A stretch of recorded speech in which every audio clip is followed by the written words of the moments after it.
All right, we will call to order the Boise Parks and Recreation Commission regular monthly meeting agenda or regular monthly meeting. And we'll start with a roll call. Carter, Here. Urban, Here. Faber, Johnson, Here. Mazu, Here. Raber, Raziska, Here. Stidham. Here. Okay, great. And the next item is voting for a new president and vice president. Do we have a nomination for president? This is John. If you can hear me okay, I'd like to nominate Liz Urban for president. Perfect. We'll take that as a motion. Do we have a second? Second. All right, and let's vote. All in favor of Liz Urban for president, say aye. Aye. Aye. Aye. Any opposed? Okay, the motion A carries. late aye, sorry. No worries. All right, how about vice president? Do we have a nomination / motion?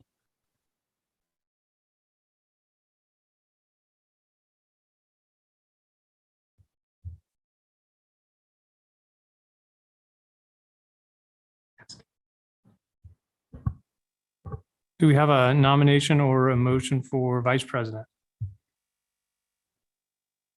This is John again. Can you hear me okay? We can hear you now, John. Okay. Sorry, I think I was on mute. I'd like to nominate Sherry Baber for vice president. Okay, great. Do we have a second? Second. Okay, and let's vote. All in favor, say aye. Aye. Aye. Any Aye. opposed? Okay, and that motion carries. And so with that, I will turn it over to our new president, Commissioner Urban. Yeah, Madam President, I just wanted to say a couple words about our retiring president. Amazing work, Preston. And we were just joking, but Liz, our new president, did make the comment, geez, I got to follow in his footsteps as president. So that speaks volumes of the work that you've done and the support. It's not an easy job running these meetings.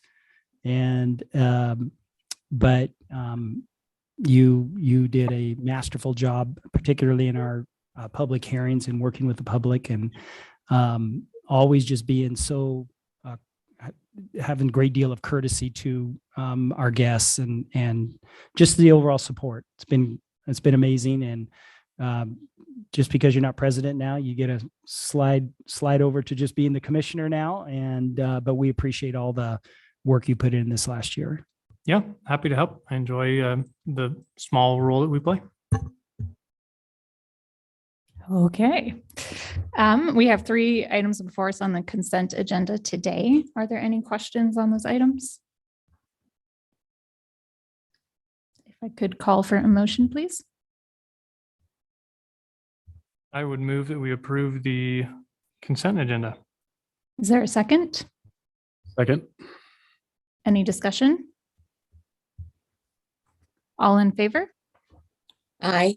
Aye. All opposed? Okay, the motion passes.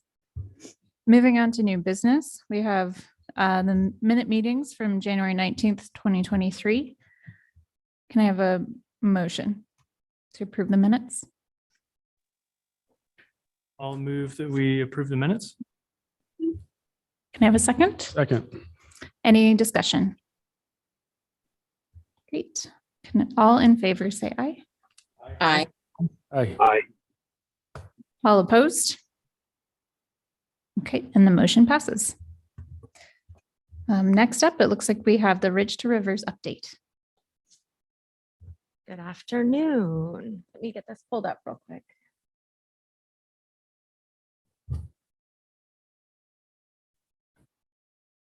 Okay, good afternoon, commissioners and Councilmember Halliburton. My name is Lisa Duplessis. I am the open space superintendent.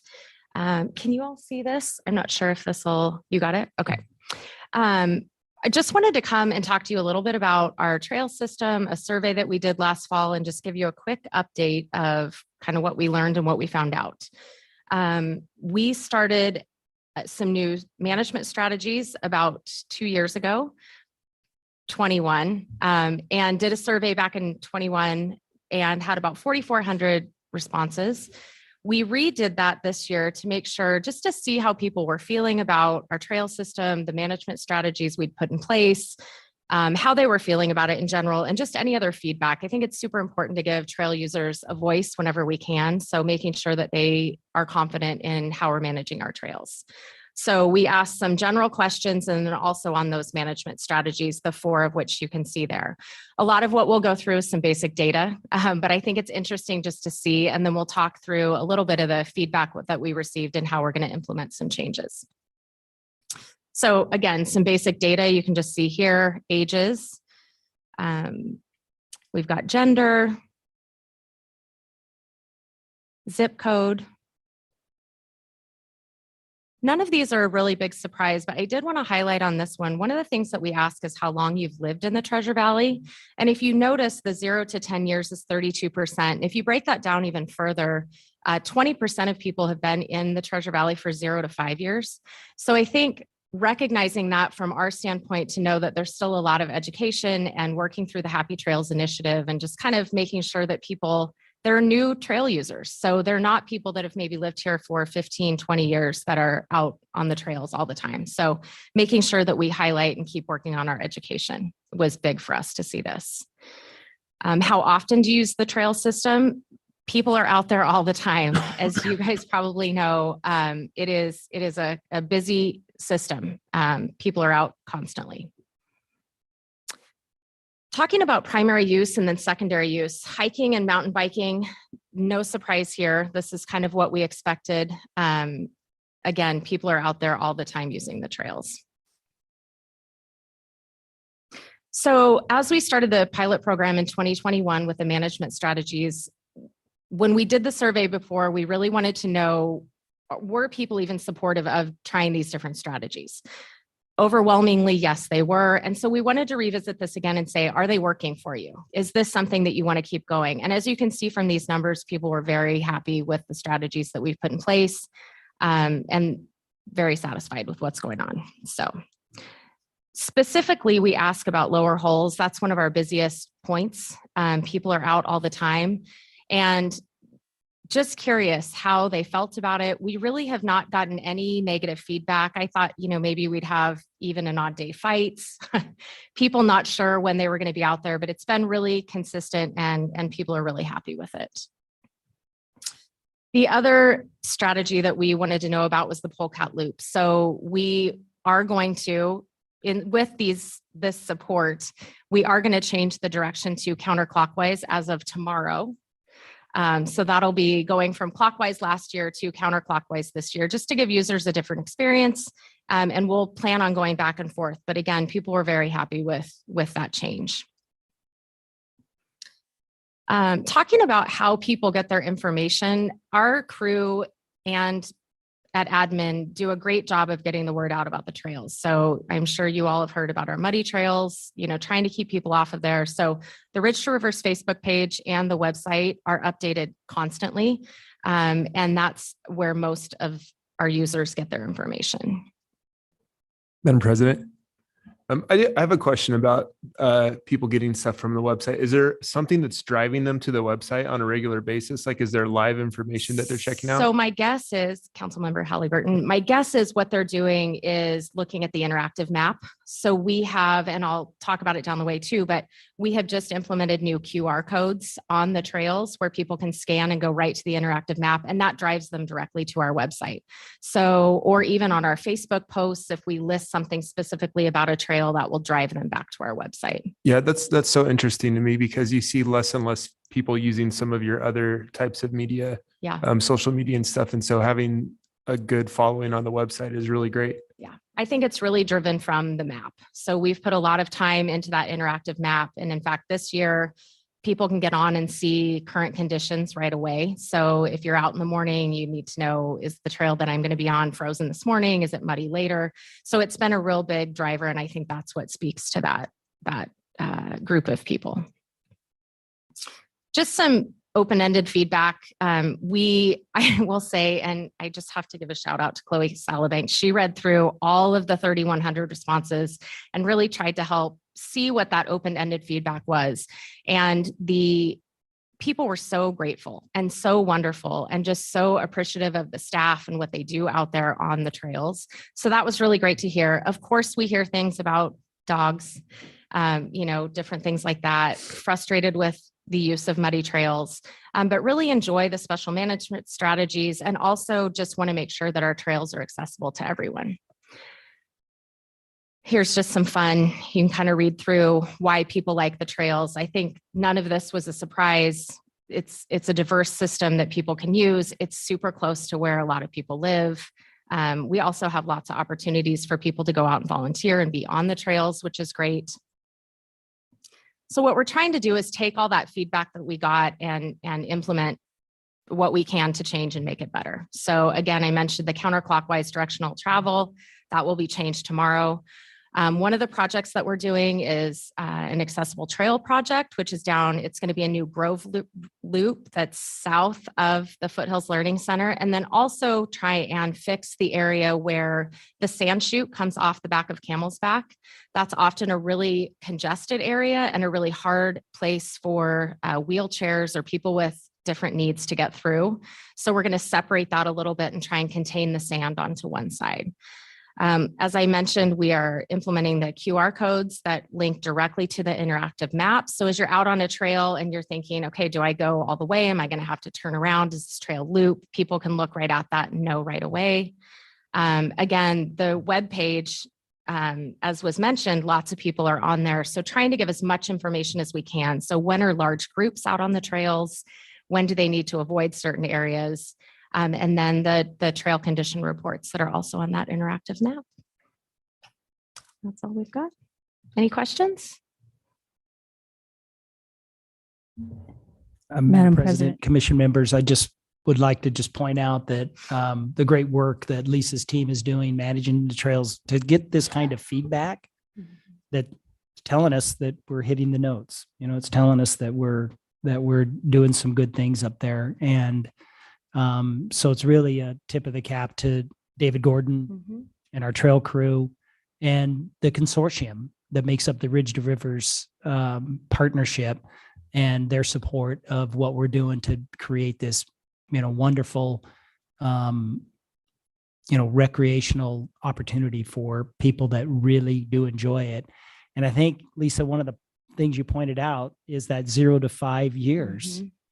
What we suspected all along was really that we've got a lot of new users, particularly since COVID, that have added to the system. And our anecdotal methodology in trying to track as best we can users at the trailheads, we feel like we've tripled the size or the usage over that period of time since COVID.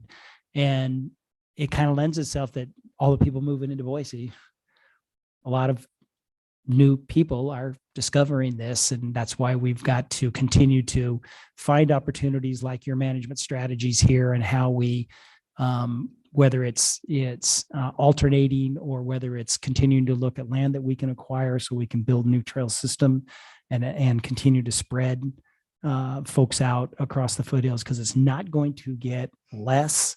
It's just going to continue to grow. But having said all that, to see that satisfied and very satisfied bars, I think we're doing some good things up there. So nice work by you and your team. Thanks. And Madam President, I have a quick question. Yes, I'm one of the greatest fans for Ridge to Rivers. I'm probably out there 5-6 days a week hiking and biking when the trails aren't muddy, of course, which leads me to my question.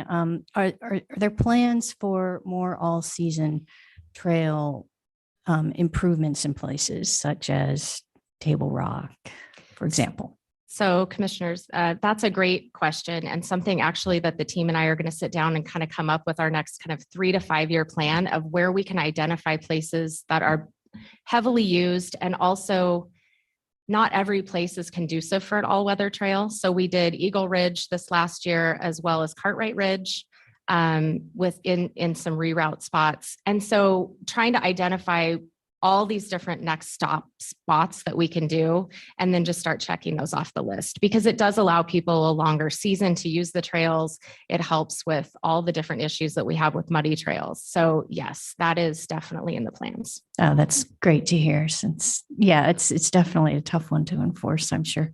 And I'm new, so I don't really know. Will the survey, is it done annually? It is done Okay. annually. Will there be different special emphases each year? That's a great question. We were talking about that earlier today. I think that when we did the survey in 21, it was to see, are people even supportive of these strategies?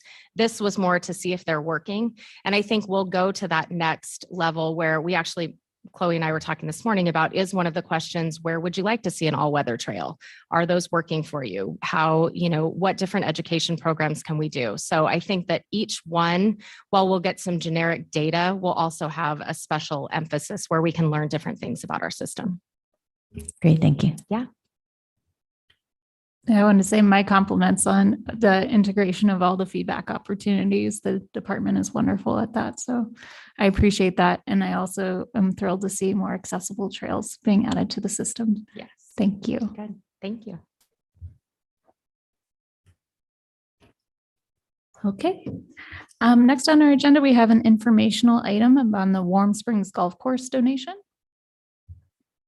Yes, Madam President, Commission members, we have just wanted to give the commission a quick update on 3 items that you probably have already heard some information about, and then just happy to provide any clarity or any additional information to you.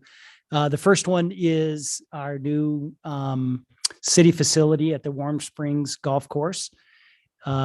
If you're familiar with our current facility, it's a couple of double wide trailers that were slapped together 50 years ago and have more than outlived their useful life. And so we do have to replace those actually sooner than later. And so we've always had a plan, a wish list of putting in a new facility there. Unfortunately, the cost to do so in every type of financial plan we put together just did not pencil at the end of the day. And we really want to try to build this course using proceeds from the course to reinvest back into the facility. And then we did get a donor that stepped forward and contributed $3.5 million towards the construction. And that was the key that would allow us then to have that leveraged with a reserve account that we have been able to put away about $2 million, just over $2 million in. So it gets us a good starting point of $5.5 million to then work with the general fund in our capital plan with the city to build through the 2024 budgeting process, actually build into that the balance needed in order to construct the facility. So our plan now is to work through the budget process to get the balance. We in working closely with Inside Architects and with Wright Brothers Construction, we have come up with a pretty good cost estimate of $9.6 million to construct the facility. So we're about 4.1 million short that we would be asking the capital plan through the city to fund, but with the stipulation that we would pay that money back using golf course profits over a 10-year period. And so it can comfortably, it has a comfortable enough cash flow to be able to make that repayment back to the city over that 10-year period. It will obviously will do significantly more revenue now that we have a real facility that we can use. But our expenses do go up a little bit, not so much on the facility itself, because it will be a highly efficient facility, but it's much larger than what we have now. So obviously we are going to have some additional costs, but where our bigger costs come is in staffing with a larger facility and a full restaurant. It'll be a full service restaurant. We'll increase our staffing significantly to cover the costs of that. So even though we'll generate a lot more revenue, we've been real conservative in all of our projections but it does, in that conservative projection pro forma, we do have, it does do a pretty good business. So we're really looking forward to this continuing to move forward. I'd like to thank Council Member Halliburton and his support, as well as all the other council members' support at the January 31st council meeting. They approved moving this forward through the budgeting process. So we're putting all the wheels in motion as we speak. The hope is that we can get the budget piece figured out, get the final design done, get the bid documents put together, get it out on the street, get all the permitting in place, and be ready to start moving dirt sometime in the mid to late fall, if everything goes as planned. And then it's estimated to take about a year to construct. And so pretty exciting that we're finally at that point, but I can't say enough about the generosity of one of our residents in the city. And they were very interested in donating, but they didn't want to donate to a clubhouse for a golf course. They wanted to donate to a facility that would be open to all. That would be open to Greenbelt users, to foothills trails users, with our Mesa trailhead literally on site at the golf course that has access to Table Rock. It's a very active trailhead. And so he really wanted to see a facility that would serve everybody.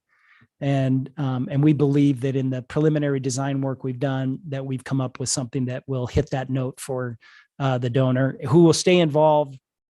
I might add, the donor has been involved in this since day one. So he was involved in all the meetings to work on the design and come up with what we presented to council. And he'll continue to stay engaged through the construction process, just to stay informed and see how things are progressing. So happy to stand for any questions if anyone has any. Otherwise, we can move on, but happy to entertain any questions. Thank you. That's great news. And thanks to generosity of the donor. It's wonderful to see that it'll serve all of the users in the area. If there aren't any further questions on that element, our next piece on the agenda is the Peasley Connection Project. Madam President, Commission members, so this is a connection in Ann Morrison Park. I believe it was called out, a connection was called out in this area in our 2016 master plan update of Ann Morrison. And so the Harry Morrison Foundation did the design. And so just, I guess I should point out, this is over just beyond the softball fields. So if you came in on Ann Morrison Drive, circled around by the softball fields, at the bottom of Crescent Rim, there is a kind of a rogue trail that exists there now, that has just been put in by lots of users. It's a fairly steep trail. It's not maintained. And in fact, you almost have to sit on your bottom to get down it. It's pretty difficult to get up and down. It certainly is not accessible for bike use. And so through the Harry Morrison Foundation, they hired a firm to do this design. And then they applied for funding through the Open Space and Clean Water Committee. And the committee approved that on their at their this month's meeting, in our February meeting. And so now it will go to council for final approval of funding, of levy funding that will be used to construct this. It is shovel ready. So we have a bid in hand, we have a contractor. And so we just need the final approval from council, and then we can add this connection into Ann Morrison. It will create additional access to about 850 households when you're looking at our 10-minute walk. More importantly, and those aren't new necessarily 10-minute walk accessible households, in so much as now they have a better access point down to Ann Morrison. So as opposed to going down Capitol or Americana, they can, this opens up not only that rim, but it opens up some significant neighborhoods above the rim in that bench area as well. So we see it as a great connection into Ann Morrison, and it is, believe it's a appropriate use of open space and levy funding from our pathways plan perspective. And this also is bike accessible, believe it or not. It has a runnel. Am I saying that correctly? All the way up. So you actually can walk your bike up the railing, up and down both directions. If you have a bike, you need to get to the top. So again, stand for any questions, Madam President, Commission members, on the Peasley connection. Madam President, I am on the committee that has reviewed this a couple times, the Open Space and Clean Water Committee. So we've looked at it and are obviously in favor of it. The one interesting note that I would add, it took me forever to find where the runnel was or gunnel was, but it's actually on the tread of the stairs. So just hold the bike next to you. You can't really see it on this plan, but you will hold the handlebars and the wheels will, instead of hitting each tread, it's just a straight ramp up the side. So when you get to the right-hand turns, it comes off the gunnel and then you put it back on the next one. So thought that was an interesting design that should work well. And I think it'll get a lot of use there, both bikes and pedestrians. So good job of creating this concept and opening up the park to a huge neighborhood that probably doesn't get much use out of it without having to wear out their exercise by just getting around and down to it. So Thank you, Commissioner. Madam President. Yeah. Just one quick comment here. Coming from the nonprofit sector, I'm just always so impressed at the way that our city parks department and staff works with philanthropy to make some of these projects happen.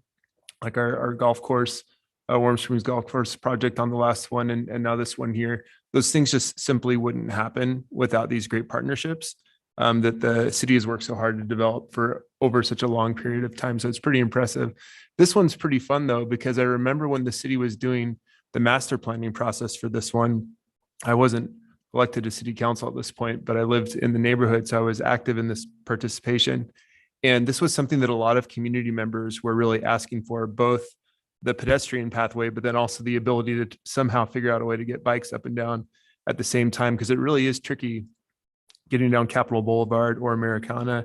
And a lot of people don't feel comfortable doing it. So this sort of connection, it's really pretty remarkable. And it's really cool to see the city staff be able to take that feedback and to be able to turn it into reality. So I just want to say, good job to everyone involved. And certainly thank you to our philanthropic partners, the Morrison Foundation, for being so involved in creating this key connection. Yeah, Madam President, Councilmember Halliburton, thank you for that. This is a steep area. So this was a challenge for the contractors. I think we had 3 bids on this to create a design that we can actually get people up and down here, because it is really steep. And a lot of those trees that are there need to stay because they're kind of like holding up the hillside. So there is a trick to this. It wasn't as easy as it looks, but I agree with Councilmember Halliburton. I've heard from a lot of folks that live above that we're looking for that additional access, and we're now contemplating with the foundation on the other side, on the Americana side, is there a possibility to do a connection over on that side as well? So, thank you, Madam President. Thank Madam- you. Oh, sorry. This is Commissioner Johnson. Madam Go ahead. President, to say I live in the area south of Crescent Rim, lived there for over a decade, and I got to participate in a few of the information gathering sessions that the department had with neighbors. And I can tell you, this is a dream come true. I just want to echo what everyone said. Having kids who ride their bikes, in that area, and we never were able to get down to that park in a way that felt safe as a mom. So super exciting to have this. There are so many kids when you think of Whitney, Hawthorne. Hawthorne that has Americana, way, but Monroe, all of those kids now will be able to access that park in a way that's a lot safer. So just really excited about this. Thank you to the department, and as Councilmember Halliburton stated, our philanthropic partners, because it's just really cool that this is going to happen. Thank you. If there's no further comments or questions, we'll move on to our last item of the information on Tree Fort Music Fest. Yes, Madam President, commission members, and again, I'm sure commissioners, you've heard about this in the media, that the Tree Fort Music Fest was previously held in the core of it, main stage in downtown Boise. We'll be moving to Julie Davis Park. It's basically a month away, about or close to that. And is I saying that right? It's spring break, right? Yeah. And so we haven't had a chance to bring this forward to just, answer any questions you may have. Our special event coordinator, Summer Altieri, has been working very closely with the organizers. We've been working very closely with the organizers and our zoo to make certain that that main stage, the sound from that main stage does not have any impact on our animals. We've done a tremendous amount of research with zoos all over the country that have all kinds of music events in the park that their zoo is located in.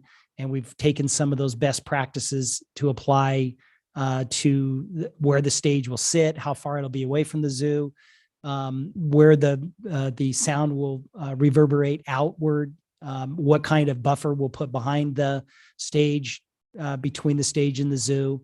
So we feel pretty confident that taking decibel levels at some of their events and them guarding their decibel levels pretty closely on what they will end up being at this main stage, we feel really confident, or we would not proceed, that it's not going to have an impact on our animals. So that's first and foremost. Second, there will be a cost associated with coming to this if you go into the wristband zone area that you see there. So you will have to purchase, just like you did when it was downtown. You will have to purchase that wristband in order to come into that area. That does not prohibit from any public park users to be in the park outside that wristband zone and listen to the music. Those purchases have to be done online. They cannot be done at the site. So no cash is exchanged actually at the park. So it's all pre-purchased. You have the wristband, you get into that area for the main stage musical acts that are there. But you can see there's all kinds of different activities that will be moving to the park. There will be the Fort Zone, which will have the Ale Fort. It'll have the Kids Fort, Radio Land, food trucks, the Fettle Fort, which is an alcohol-free zone. And then there will be sponsor and vendors booths. So there will be a lot of forts that are going to be inside the park that'll be free. They will be free of charge for the public to be able to enjoy in a centralized location. They'll still have all their events downtown as well at different venues, but this will be the main focus. And they being the organizers, want to be and I will say this on the record, they have been great to work with. This is a real first-class organization that does an amazing job in putting this event on, and they're very cognizant of what it is in the park, how it affects the public. And they've just been a great partner to work with, and they want to be a partner in the park long-term. So they want to be part of the park. And so we've been in discussions with them about how we can pull off some other things that they can do in the park to help. It could be some funding things. Right now, we do get to collect the 12% of the alcohol sales for this event. And it's fairly significant. And we'll put that back into the park. And we've kind of figured out some things that we want to do with that. And so we've also had discussions on some other partnering opportunities that we could do in Julia Davis. So I see this as being going to be a long-term relationship, but we'll see how this first event goes, and then we'll go from there. We do anticipate that we think they're going to use the Jane Harris Band Shell for some things, but it doesn't lend itself to a main stage type of venue. So it won't be the main musical acts will happen there, but they are kicking around some things that they want to do there as well. Other than that, Madam President, I'm happy to answer any questions, comments on Tree Fort being a Julia Davis. No questions. Thank you for sharing the information with us. Best of luck. I understand that we have no executive session today. So can I have a motion to adjourn? I make a motion that we adjourn today's meeting. Is there a second? Second. All in favor? Aye. Aye. Motion passes. Thank you.